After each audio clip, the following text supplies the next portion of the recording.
My parents locked me in a room with 6 kids and called it teaching responsibility, but family court exposed their abuse and gave us freedom at last. That was 9 months ago. This morning she was crying outside the family court because none of them would even look at her. What was the hardest part of being the oldest sibling? My parents forced me to raise all 6 of my younger siblings by myself because they said that's what oldest daughters were for. I was 8 when Mom had her second baby and handed him to me, saying, "Here's your responsibility." By the time I was 13, there were 6 more kids after me, each one becoming mine the moment they came home from the hospital. My parents moved all the babies into my room and told everyone they just had one very mature daughter. I thought this was normal. Mom always said oldest daughters in good families raised the younger kids so parents could focus on important things. I believed her because what else did I know? This was my job, my purpose, what I was born to do. The expectation came with a warning that haunted me every day.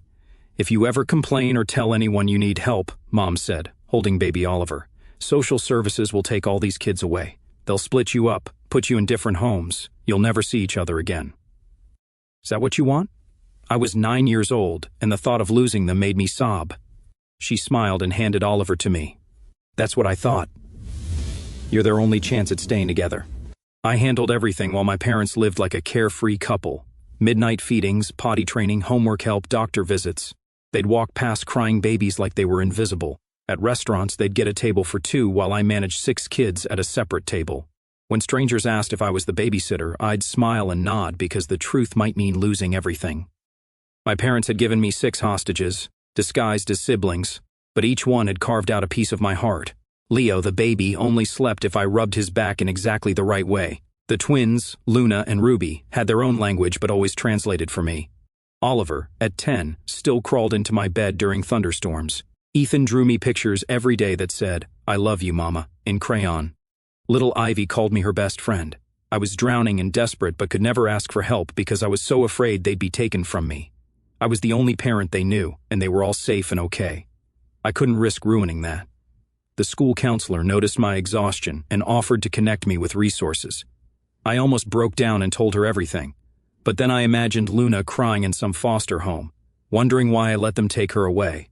So I smiled and said I just needed more sleep. By 13, I was a ghost of myself. I'd wake at 5 in the morning to pack lunches, braid hair, and find matching socks for 6 kids. I'd missed so much school that letters came home. But I forged Mom's signature and prayed no one would call. Sometimes I'd fall asleep sitting up, still holding Leo. The truancy officer finally came to investigate. My parents acted shocked. She'd been missing school? "We had no idea," Mom said sweetly. She shot me a look that said everything, one word, and they're gone forever. So I took the blame, said I'd been skipping, and accepted the consequences. Then my parents planned a week-long cruise, leaving me with 6 kids and $50. 3 days in, Luna fell off the playground and split her chin open. At the hospital, I held her while she sobbed into my neck, her blood soaking my shirt, her tiny hands gripping me like I was the only safe thing in the world. They wouldn't treat her without a parent. I sat there for 3 hours, my baby sister bleeding and crying while I tried to forge signatures that might save her. I finally broke and called my grandmother. When she arrived and saw me covered in Luna's blood, trying to comfort 5 other terrified siblings while nurses debated calling social services, her face changed. She got Luna treated, then loaded us all into her van. "Please don't let them take us away from each other," I begged her. "I know I'm not doing good enough, but they're all I have, and I'm all they have. If you tell anyone, they'll split us up." I was sobbing so hard I could barely breathe. Grandma pulled over and held me while I fell apart. "Oh, sweetheart," she said. "What have they done to you?" For the first time in 5 years, an adult saw what was happening, and I was terrified of what would come next. My parents came home to an empty house and called the police. At Grandma's house, they spun their story perfectly. "Our daughter won't let us parent," Mom cried. "She threatens the little ones, tells them we'll abandon them if they come to us for anything. We've tried to help, but she's created this sick situation where they're all trauma bonded to her." The social worker separated us for questioning. I could hear Leo screaming for me through the walls, and every cry felt like my heart being ripped out. This was it, the moment Mom had warned me about. They were going to take my babies away. "She's poisoned them against us," Dad said. "We're concerned she might hurt them or herself if we forcibly separate them. That's why we've been careful, trying to gradually re-establish normal boundaries." I could see my grandmother start to wonder if they were telling the truth. The social worker, Miss Chen, looked troubled. She asked my siblings who took care of them, and even Oliver just said, "Mama," and pointed at me. I saw her writing severe attachment disorder in her notes. She started making calls about emergency placement. We'd be split up by morning, sent to different homes across the state. I was going to lose the only people that mattered to me, the only reason I had for living, all because I'd never been allowed to just be their sister like I should have been. Mom caught my eye and mouthed, "I warned you." The social worker's pen scratched across her clipboard while my world crumbled through the thin walls. Leo's screams grew more desperate. My arms ached to hold him, to tell him everything would be okay, even though I knew it wouldn't be. Grandma shifted in her chair beside me. Her hand found mine under the table and squeezed. The doubt I'd seen creeping into her eyes earlier seemed to waver as she watched my parents' performance. Mom dabbed her eyes with a tissue, though no actual tears fell. She'd perfected this act over years of school conferences and doctor visits. Dad rubbed her shoulder and practiced sympathy while shooting me warning glances whenever the social worker looked away. Miss Chen flipped through her notes. She'd separated us all for individual interviews, standard protocol, she'd explained. Now we sat in Grandma's living room for what felt like a verdict on our lives. Oliver's voice drifted through the wall, high and scared, asking for me, not Mom or Dad. Me, because I was the one who checked for monsters under his bed and knew exactly how he liked his sandwiches cut. Miss Chen cleared her throat. She looked tired, like she'd seen too many broken families to count. Her eyes moved between my parents and me, calculating. Mom leaned forward, all maternal concern. She explained how worried they were about my mental state, how I'd threatened to harm myself if separated from the children. Lies wrapped in just enough truth to sound believable. I opened my mouth to defend myself, but Dad cut me off with a story about finding me asleep standing, up, still holding Leo at 3 a.m. He made it sound like negligence instead of exhaustion, made it seem like I was the danger instead of the solution to their abandonment. Grandma's grip on my hand tightened. She'd been quiet since my parents arrived, processing everything she'd witnessed. The blood on my shirt from Luna's injury had dried to rust-colored stains, evidence of how alone I'd been when it mattered most. Miss Chen asked about the hospital incident. Mom's face crumbled into practiced devastation as she explained how I'd taken Luna without permission, forged signatures, refused to call them. She left out the part where they'd been unreachable on a cruise ship. The lies stacked up like blocks, each one building a case against me. I was unstable, controlling, creating unhealthy attachments. I was the problem that needed solving. Through it all, my siblings' voices filtered through the walls. Ruby asking when she could see me, Ethan crying because he wanted to show me his new drawing, Ivy's little voice insisting I was her best friend, not her sister. Miss Chen wrote everything down, her pen moving across the page in neat lines that would determine our futures. Dad launched into another story, this one about finding me teaching the twins that our parents didn't love them. Another lie with a grain of truth. I'd never said those words, but I'd held them while they cried after Mom walked past them like furniture. I'd explained that some people showed love differently, even when I didn't believe it myself. The front door opened, and Miss Chen's colleague entered with my siblings trailing behind.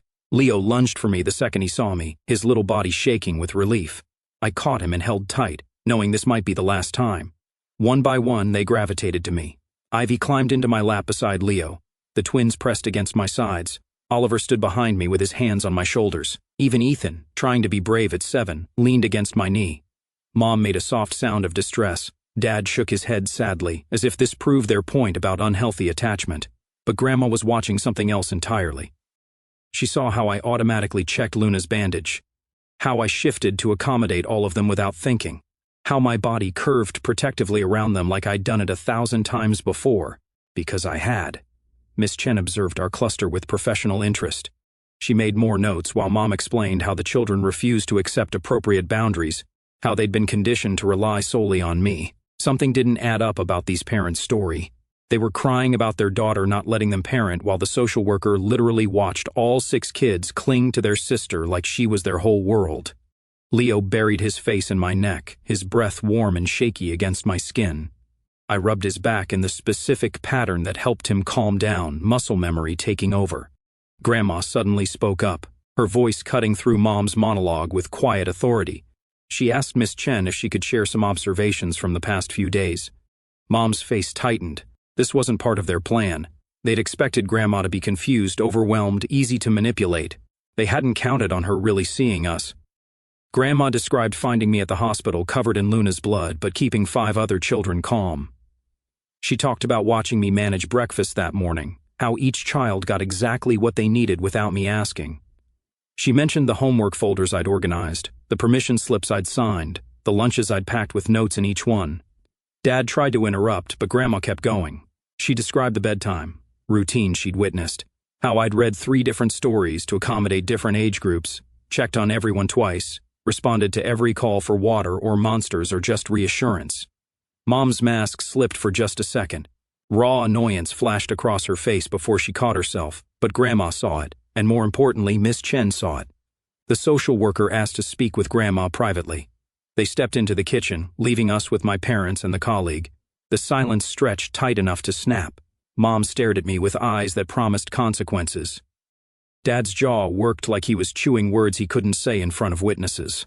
My siblings pressed closer, sensing the danger, even if they didn't understand it.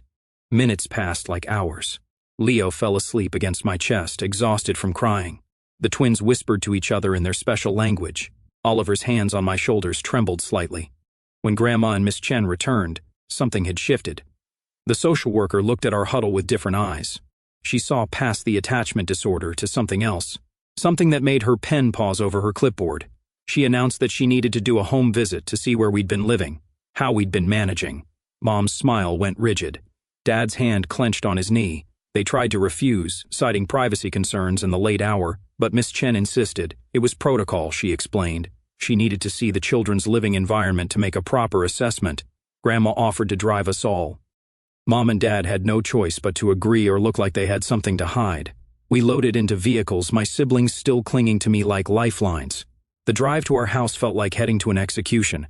Every mile brought us closer to evidence I'd hidden for years. The single bed where all 7 of us slept, the lock on the outside of my door, the calendar where I tracked everything because I was too exhausted to remember.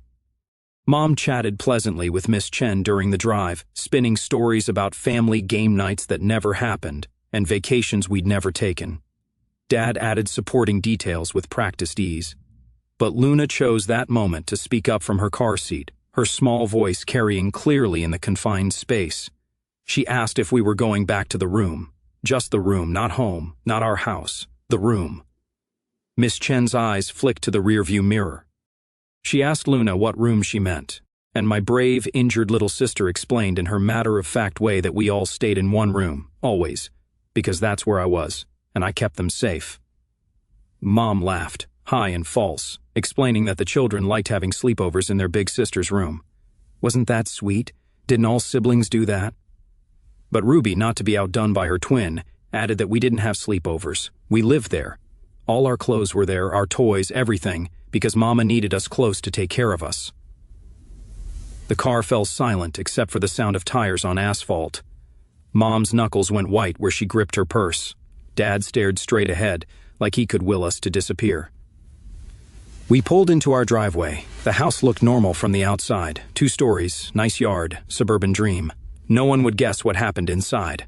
Miss Chen asked to see the children's rooms, plural.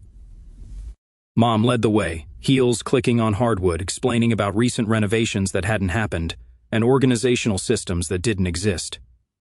She opened doors to pristine bedrooms that belonged to no one, guest rooms with dusty surfaces and empty closets, spaces decorated for children who'd never slept there. Then we reached my room, our room. Mom's hand hesitated on the doorknob. Dad suggested maybe we could skip it since it was probably messy, teenage girls, you know how they are, but Miss Chen insisted. When the door opened, the truth was laid bare. 1 twin bed pushed against the wall, a crib crammed in the corner, sleeping bags rolled up in the closet, a single dresser overflowing with clothes for 7 children in various sizes, the lock on the outside of the door that had kept us in during their dinner parties. Miss Chen stepped inside slowly, taking in every detail, the homework station I'd created from a card table, the color-coded bins for each child's school supplies, the schedule taped to the wall tracking feeding times, diaper changes, and permission slip deadlines.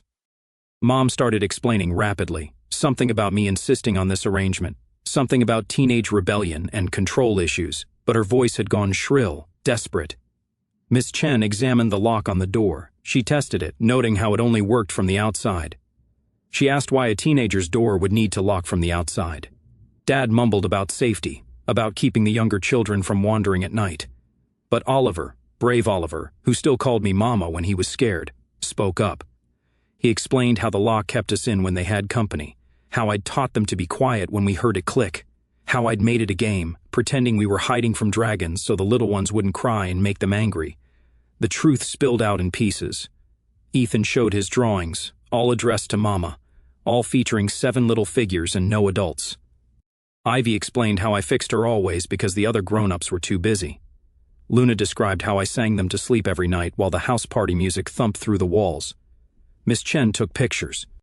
She made notes. She asked careful questions that my siblings answered with innocent honesty. Each word was another crack in my parents' facade. Mom tried one last manipulation. She pulled Miss Chen aside and whispered about her concerns for my mental health, how I'd been showing signs of delusion, believing I was their mother, how they'd been trying to get me help but I refused. But Grandma had heard enough. She'd been silent through the house tour, watching everything with growing horror. Now she spoke up, her voice shaking with controlled fury. She asked my parents when they'd last fed their children, when they'd last helped with homework or kissed a scraped knee or read a bedtime story. She asked them to name their children's teachers, their favorite foods, their fears. Silence. Dad tried to deflect, but Grandma wasn't done. She asked why a 13-year-old had permission slip forms in her backpack, why she knew the pediatrician's number by heart, why the only recent family photos were selfies I'd taken with my siblings.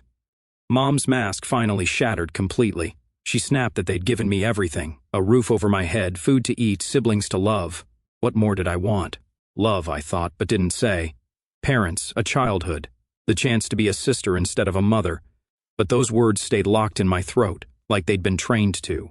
Miss Chen had seen enough. She announced that she needed to make some calls, consult with her supervisor. In the meantime, she strongly recommended the children return to Grandma's house for the night Mom protested, but it wasn't a request. Miss Chen's tone made that clear. She would be in touch tomorrow with next steps. There would be a formal investigation, home visits, interviews, court involvement if necessary. The word court made my stomach drop, but Grandma's hand found mine again, steady and sure. She'd seen the truth now. She understood what they'd done to me, to us.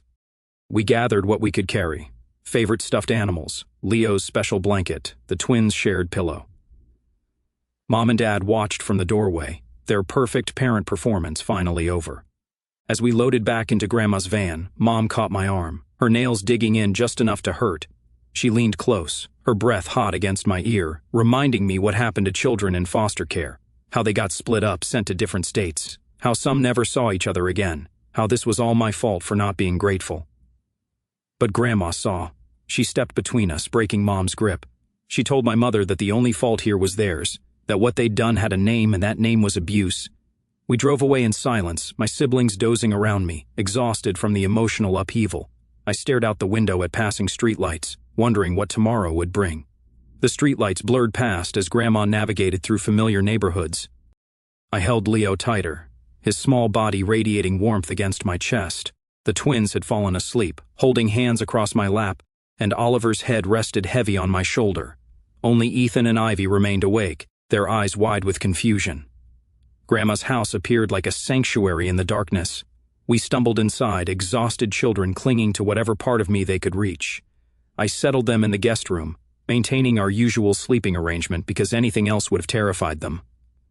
Leo whimpered when I tried to put him down, his fingers tangled in my shirt. Miss Chen had just watched 7 kids' entire childhood unravel faster than a cheap sweater, and Mom was still trying to sell her the concerned parent act while standing next to a bedroom door that locked from the outside. Talk about reading the room wrong. The house phone rang just as I'd gotten everyone settled. Grandma answered in the kitchen, her voice carrying through the thin walls. Mom's shrill tone penetrated even from a distance, making accusations and demands. Grandma hung up mid-sentence. She appeared in the doorway, her face grim. She explained that my parents were already working on their next move. They'd called their lawyer friend, someone who owed Dad a favor from years back. The manipulation machine was already spinning. I tucked blankets around my siblings, my hands moving automatically through routines I'd perfected over years. Grandma watched from the doorway, her expression shifting between anger and sorrow. She whispered that she should have known, should have visited more often. I shook my head. My parents had been too good at their performance.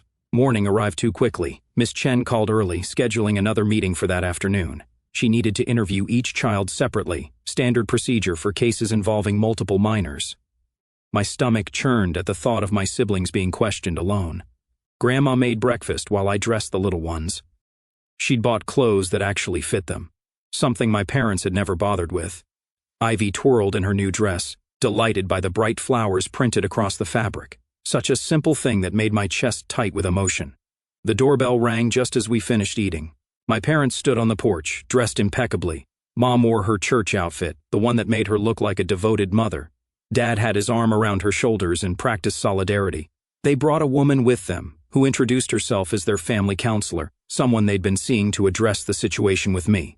Another lie, but one impossible to disprove. The counselor spoke softly about family dysfunction and enabling behaviors, using clinical terms that made me sound disturbed. Grandma refused to let them inside. The conversation happened on the porch, my siblings pressed against the windows watching. Mom noticed and waved, her smile bright and false. None of them waved back. The counselor handed Grandma a folder. Inside were printed emails, supposedly from teachers, expressing concern about my possessive behavior with my siblings. Forged. I knew immediately the dates were wrong, the language too formal, but doubt flickered across Grandma's face. My parents left with promises to return with their lawyer. The counselor patted my shoulder as she passed, whispering that help was available when I was ready to accept it. Her touch made my skin crawl. Inside, Grandma spread the papers across her kitchen table. She studied each one carefully while I tried to keep my siblings occupied. But Oliver had heard enough. He crept to my side and pressed a crumpled paper into my hand, his school journal, the one I'd helped him with last month. The entry was about family. He'd drawn our house with stick figures, 7 small ones clustered in a single room, 2 larger ones standing far away. His teacher's comment in red pen read, "Oliver seems confused about family roles. Please discuss at conference." Grandma read it, and her jaw tightened. She asked Oliver, who had attended his parent-teacher conference. He pointed at me, explaining how I'd had to pretend to be the babysitter because parents were supposed to come, not sisters. She began making calls. Her church friends, other grandmothers who'd raised concerns about never seeing my siblings, pieces of a puzzle my parents hadn't realized existed. Mrs. Patterson from down the street remembered seeing me walking 6 kids to the bus stop every morning, while my parents' car sat in the driveway. Miss Chen arrived promptly at 2. She'd brought a colleague, who specialized in cases involving multiple children. They set up in different rooms, preparing to interview each child separately. My chest tightened as I realized I couldn't protect them from questions I couldn't hear. Leo went first, carried by Miss Chen's colleague because he refused to walk away from me. His screams echoed through the house for 20 minutes before they gave up and brought him back. He burrowed into my arms, trembling.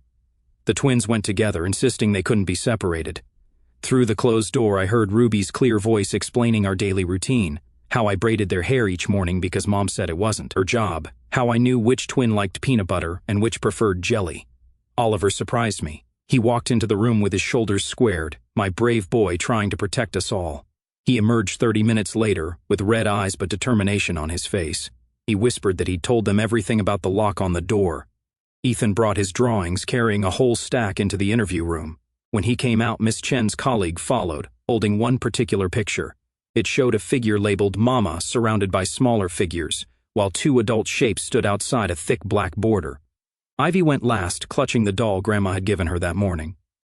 Her voice carried clearly as she explained how I fixed her always, and read her stories and checked for monsters, because the other grown-ups were always too busy. While they interviewed my siblings, Miss Chen questioned me in the kitchen. She asked about daily routines, medical care, educational decisions. I answered honestly, too exhausted to maintain any pretense. I explained about forging permission slips and parents' signatures, about missing school for pediatrician appointments, about stretching $50 to feed 7 kids for a week. She asked why I'd never told anyone. The question hung heavy between us. How could I explain years of psychological conditioning, the constant threat of separation, the way Mom had made me believe I was the only thing standing between my siblings and disaster? I tried anyway. I told her about the warnings that started when Oliver was born, the stories about foster care that gave me nightmares, the time Mom had driven us past a group home and described in detail how my siblings would suffer there because of my selfishness. Miss Chen's expression shifted. She asked if I'd ever been allowed to have friends over, if I'd attended school events or activities, if I'd had any life outside caring for my siblings. The answer to everything was no. The interviews concluded as evening approached. Miss Chen and her colleague conferred quietly while I made dinner with Grandma's help. My siblings clung closer than usual, unsettled by the questions and separation. Leo hadn't let go of me since his interview attempt. Miss Chen explained their preliminary findings. The children showed clear signs of parentification and role confusion. My siblings genuinely believed I was their primary caregiver. They showed minimal attachment to our parents and significant anxiety when separated from me. She scheduled a formal assessment for the next day. A child psychologist would evaluate our family dynamics. In the meantime, she strongly recommended the children remain in Grandma's care. She gave my parents this news over the phone, and I could hear Mom's explosion from across the room. That night, I barely slept. My siblings piled around me like usual, seeking comfort and familiarity. But my mind raced with possibilities. What if the psychologist agreed with my parents? What if they decided I was the problem? What if splitting us up really was the best solution? Morning brought new challenges. My parents arrived with their lawyer, a man who smiled too much and spoke in careful, measured tones. He presented documents about grandparent rights and custody arrangements, using legal terms designed to confuse and intimidate. But Grandma had made calls too. Her friend's daughter was a family law attorney who agreed to advise us pro bono. She arrived just as the meeting began, matching the other lawyer's smile with steel in her eyes. The psychologist, Dr. Martinez, arrived separately. She was younger than I'd expected, with kind eyes and a gentle manner that immediately put Ivy at ease. She observed our morning routine without interfering, taking notes as I helped Oliver tie his shoes and braided the twins' hair. My parents performed beautifully. They greeted each child warmly, though Leo screamed when Dad reached for him. Mom explained it away as a phase, temporary confusion that would resolve once proper boundaries were established. She'd researched attachment disorders extensively overnight. Dr. Martinez conducted her evaluation through observation and play.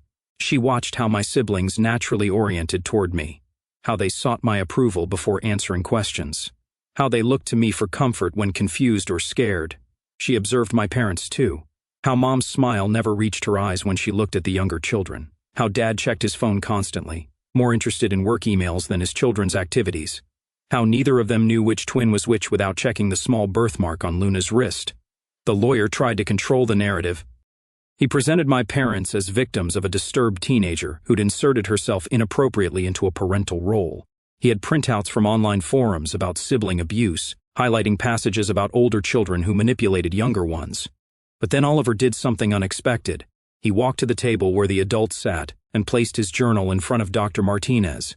He'd written a new entry that morning, asking me to help him spell the words correctly. My sister takes care of us because nobody else does. She isn't mean. She loves us. Please don't take her away. Mom's mask slipped.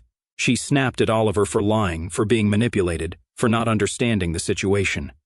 Her voice rose sharp enough to make Ivy cry. Oliver's journal entries kept appearing at exactly the right moments. First the drawing his teacher commented on, now this perfectly timed declaration.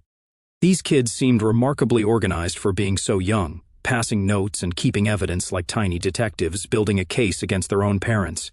Dad tried to calm her, but the damage was done. Dr. Martinez had seen the real woman behind the performance. The evaluation continued for hours. Dr. Martinez interviewed Grandma about her observations. Mrs. Patterson from down the street arrived unexpectedly, having heard about the situation from church friends. She testified about seeing me manage 6 children alone, about my parents' cars in the driveway while I walked everyone to school in the rain. My old teacher, Miss Roberts, came too. She'd kept records of every forged signature, every missed parent conference where I'd shown up instead, every time she tried to contact my parents about my absences, only to be told I was going through a phase. The evidence mounted like building blocks, each person adding another piece to the picture of neglect and abandonment my parents had carefully hidden. Mom grew increasingly agitated, her perfect mother facade cracking with each testimony. She finally exploded when the school counselor arrived with documentation of my declining grades and exhaustion. Mom accused everyone of conspiring against her, of trying to steal her children, of not understanding how difficult I'd made things. Dad tried damage control, but it was too late. Dr. Martinez had seen enough. She announced she needed to make her report to Miss Chen immediately. The formal recommendation would take time. But her initial assessment was clear. The children had been subjected to severe parentification and emotional neglect. My parents' lawyer tried to argue, but even he seemed to realize the battle was shifting. He advised them to leave before more damage was done. Mom refused at first, making wild accusations about Grandma poisoning the children against her. But when Leo started crying and reaching for me, when the twins hid behind my legs, when even brave Oliver backed away from her approach, she finally stopped. The silence that followed was deafening. They left with threats of court battles and custody fights. The lawyer promised this wasn't over, that parents had rights, that one bad day didn't erase years of providing food and shelter. But his words rang hollow against the evidence of systematic neglect. That evening, Miss Chen returned with official documents. Emergency custody was being transferred to Grandma temporarily. A full investigation would follow, but for now, we could stay together. The relief nearly knocked me off my feet. Grandma signed papers while I held my siblings close. They didn't understand the legal complexities, but they knew something important had happened. Ivy asked if we could stay forever. I couldn't answer through the tears. Miss Chen pulled me aside privately. She acknowledged what I'd done, the impossible situation I'd been forced into. She promised that keeping us together was the priority, that no one would punish me for protecting my siblings the only way I knew how. That night, Grandma tucked us all into beds she'd hastily assembled in her guest rooms. Real beds with clean sheets and enough space for everyone.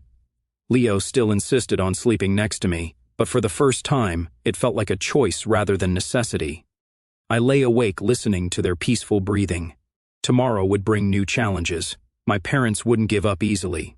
There would be court dates and evaluations and questions I didn't want to answer. But tonight, we were safe. We were together. And for the first time in 5 years, I had an adult who truly wanted to help. Grandma appeared in the doorway, checking on us one more time. She whispered that she'd hired a better lawyer, someone who specialized in cases like ours, someone who understood that family wasn't just about blood, but about who showed up when it mattered. The coming weeks would test us all. My parents would try every manipulation, every legal maneuver, every emotional weapon in their arsenal. But something had fundamentally shifted. The truth was out. The performance was over. And I was no longer alone in protecting the only family that mattered to me. The next morning brought chaos to Grandma's doorstep. My parents arrived with 2 lawyers this time, their expressions cold and calculated. Mom wore a conservative suit that made her look like a grieving mother. Dad carried a thick folder of documents. They'd filed emergency motions overnight. Their lawyers presented papers claiming I'd kidnapped my siblings, that Grandma was enabling a dangerous situation. They demanded immediate return of the children pending a full investigation. Grandma's lawyer reviewed the documents while I kept my siblings in the back room. Through the window, I watched Mom dab at dry eyes for the lawyer's benefit. Dad checked his watch repeatedly, annoyed at the inconvenience. Miss Chen arrived within the hour, accompanied by her supervisor. They'd received the emergency filing and needed to assess the situation immediately. My stomach churned as they explained that such serious allegations required immediate action.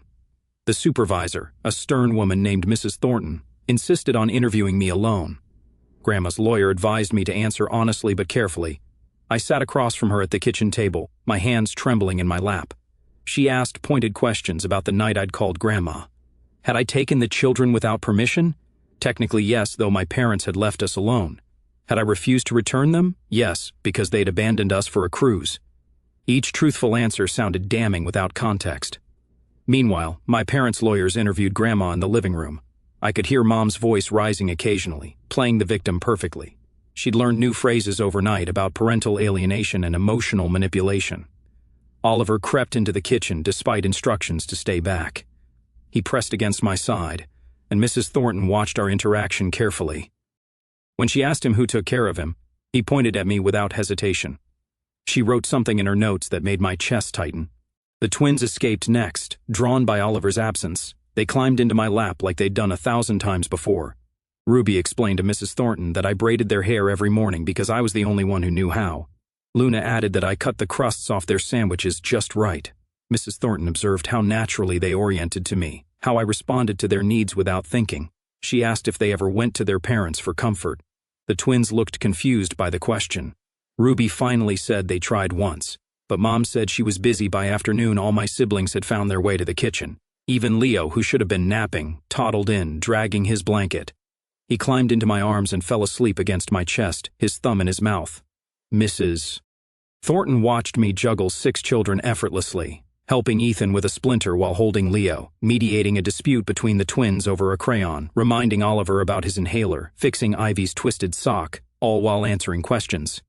She asked about medical care. I rattled off vaccination schedules, allergies, medications, and the pediatrician's direct number from memory. When she asked my parents the same questions later, they couldn't name a single allergy or medication. The lawyers argued for hours.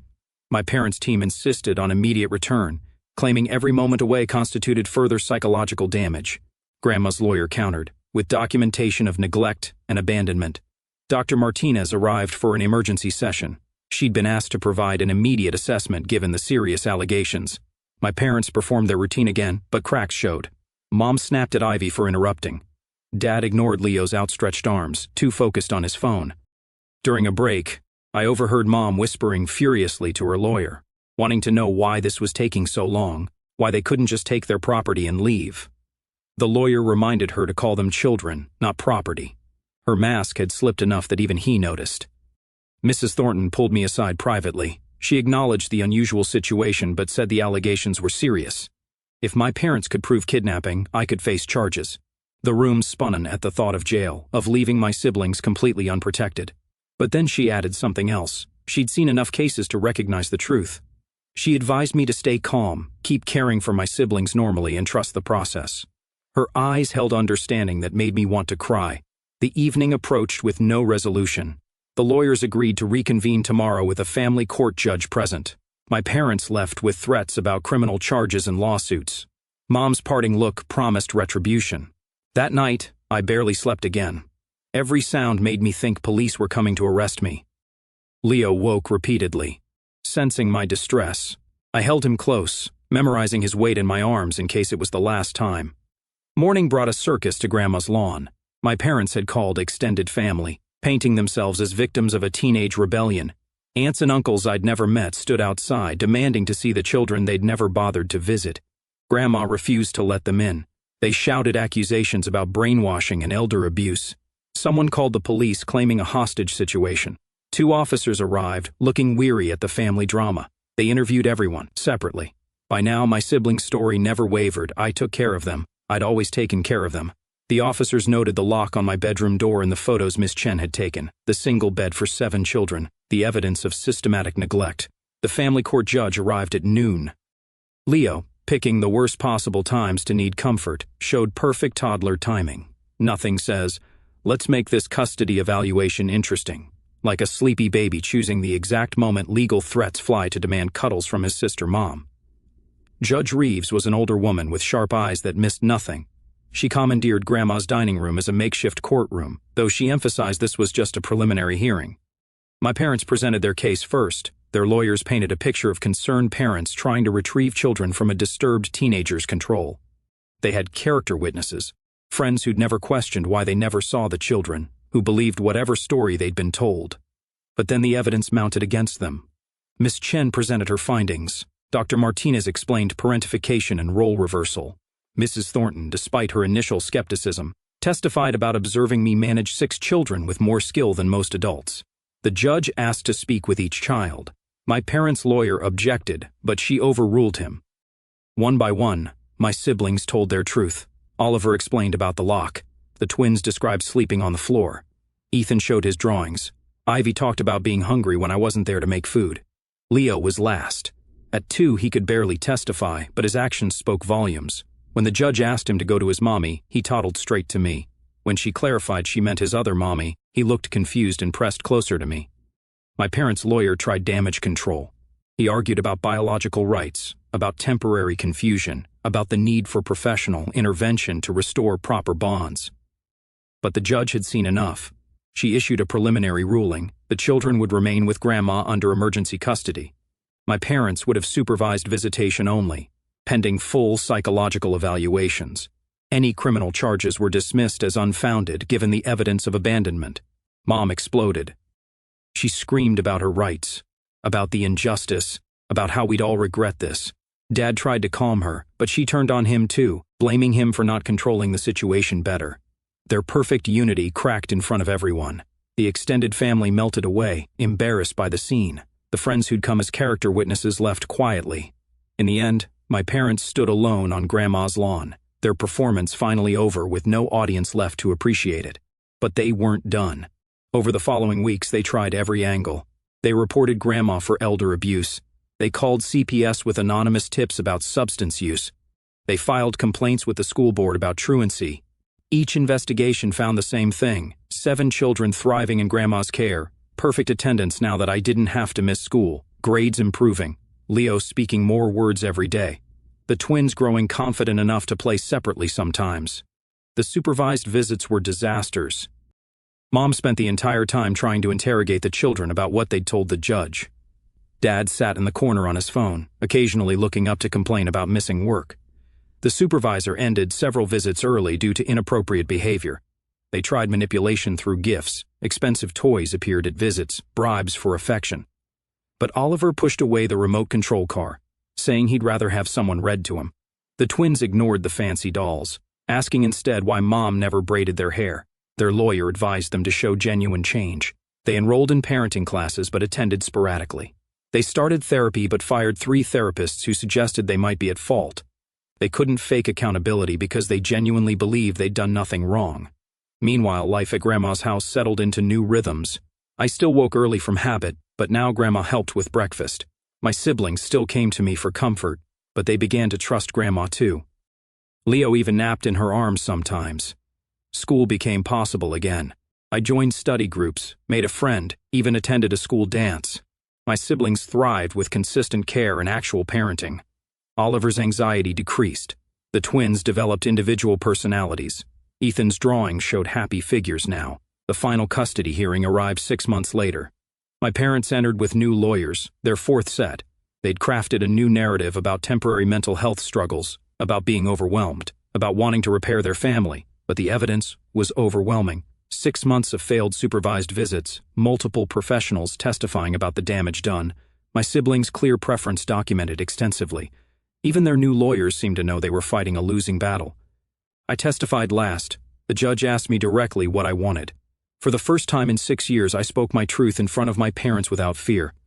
I explained the exhaustion, the isolation, the constant terror of separation. I described raising 6 children while being a child myself. Mom tried to interrupt to correct my lies, but the judge silenced her. I continued, explaining how I loved my siblings but wanted to be their sister, not their mother, how they deserved real parents, not owners who saw them as burdens. The judge's ruling was swift and decisive: full custody to Grandma.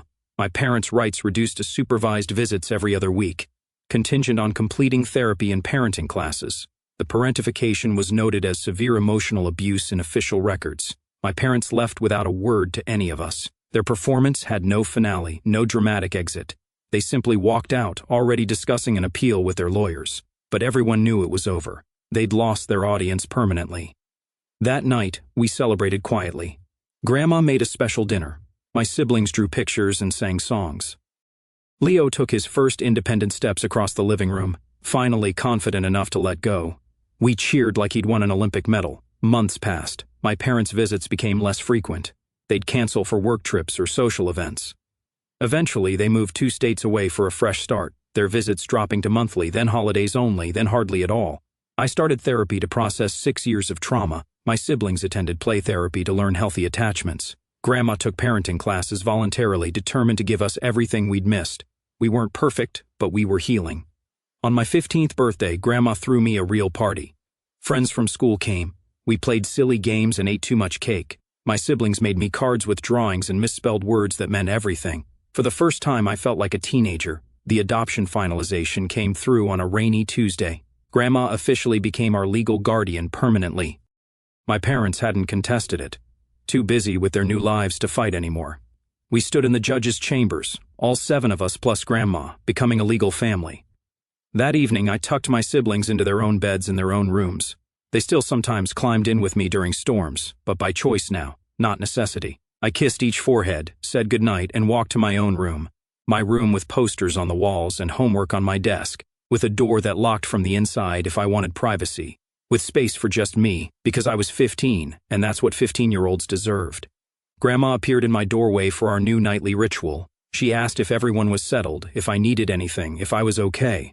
Such simple questions, but they meant everything. Someone else was checking, caring, parenting.